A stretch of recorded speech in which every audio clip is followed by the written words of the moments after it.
আসসালামু আলাইকুম রহমতুল্লাহি ওয়া বারাকাতুহু। আজকে আমাদের বিশ্বনবী সাল্লাল্লাহু আলাইহি ওয়াসাল্লামের জন্ম মোবারক। আমাদের প্রিয় নবী হজরত মুহাম্মদ সাল্লাল্লাহু আলাইহি ওয়াসাল্লাম বিশ্ব মানবিকতার এক অনুসরণীয় আদর্শ, যার আদর্শ মেনে চললে এ দুনিয়ায় ও আখিরাতে কল্যাণকামী।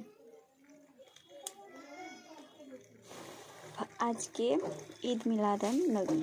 আলহামদুলিল্লাহ, আমরা এই দিনকে বেশি বেশি আমল করব এবং এই দিনে বেশি বেশি দরুদ শরীফ পাঠ করব। আমাদের প্রিয় নবী হজরত মুহাম্মদ সাল্লাল্লাহু আলাইহি সাল্লামের রওজা মুবারকে যেন আমাদের দরুদ পাঠ হয়ে যায়, সেই উসিলায় যেন আমাদের জীবনের সমস্ত গুনাহ আল্লাহ তাআলা মাফ করে দেয়। আমিন।